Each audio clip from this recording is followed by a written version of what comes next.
Terlihat Chika dan manajernya yang bernama Kimura sedang ngopi di kedai. Yang ternyata Kimura adalah juniornya Chika waktu dulu. Di sini dia senang sekali karena bisa ngopi bareng abangnya, meskipun sudah menjadi Chika. Dimana saat Chika masih menjadi Kazu, dia selalu menghibur Kimura ketika bersedih. Untuk itulah Kimura menganggap Chika seperti saudaranya. Hal itu membuat Chika menjadi sedikit lega, karena sejak berubah menjadi Chika, pandangan orang-orang terhadapnya bukanlah takut, melainkan pandangan mupeng. Mendengar hal itu, Kimura langsung naik darah dan berjanji akan menghajar orang-orang yang melakukan hal itu kepada Chika. Namun, mau bagaimana lagi, karena sekarang Kazu menjadi sangat manis. Akhirnya, Chika menyuruh Kimura untuk melanjutkan minum-minumnya. Untuk menghormati momen bersama abangnya, Kimura menunjukkan kebiasaan lama ketika minum bersama abangnya, yaitu berteriak setelah minum dengan hanya memakai kancut saja. Tapi di luar dugaan, ternyata Kimura juga ngefans dengan Chika. Sampai-sampai Kimura memakai kancut bergambar I love Chika. Melihat hal itu, Chika yang tadinya bersemangat menjadi lemas lagi. Ternyata Kimura juga mupeng ketika melihat Chika. Setelah kejadian itu, Kimura menjadi salah tingkah dengan keadaan tersebut. Si berpindah ke markas Babe. Di sini Babe menjelaskan bahwa akan ada wawancara radio dan nanti di acara tersebut Gokudol akan diwawancarai dengan saingannya. Babe juga berpesan agar jangan sampai kalah di acara tersebut. Tiba saatnya acara wawancara radio. Di situ diperlihatkan bahwa Gokudol diwawancarai bersama grup idol pendatang baru yang bernama Bon MS. Gokudol memberi salam dengan penuh semangat, sedangkan Bon MS biasa-biasa saja.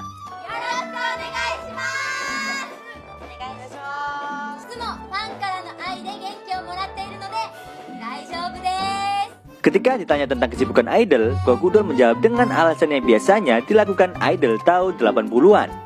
Sedangkan untuk Bon MS, alasannya sangat manis dan kekinian.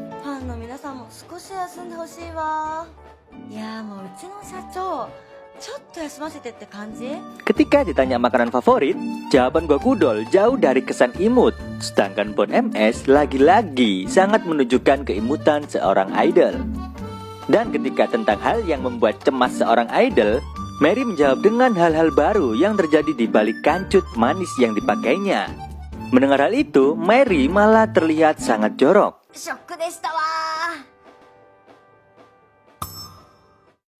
Melihat hasil wawancara jadi berantakan, akhirnya Babe mengambil tongkat baseball sambil diputar-putar. Melihat hal itu, mereka bertiga langsung memohon agar bisa merasakan tongkat tersebut. Dan satu persatu dari mereka menikmatinya. Setelah selesai, tak lupa mereka mengucap rasa terima kasih kepada Babe yang telah memberikan sensasi luar biasa ke masing-masing pantat mereka. Beberapa waktu kemudian, Airi datang di sebuah kedai sake langganannya.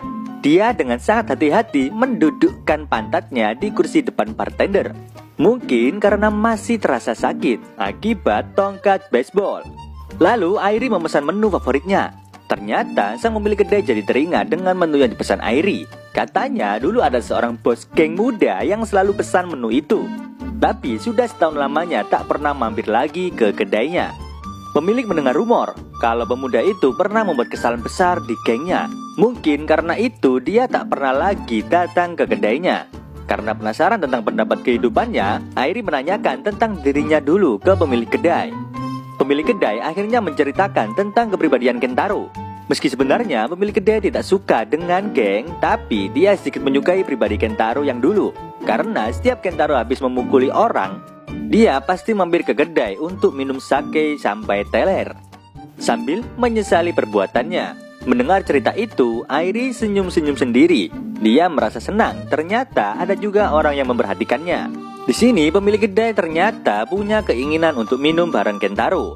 Ketika dipertemukan lagi di surga atau di neraka, Airi memberitahukan ke pemilik kedai jika Kentaro mungkin saja masih hidup. Namun pemilik kedai langsung membantahnya, karena dia sudah pasti di alam barzah. Airi yang notabene adalah Kentaro langsung sedih mendengarnya, karena sudah takdir dia menjadi cewek.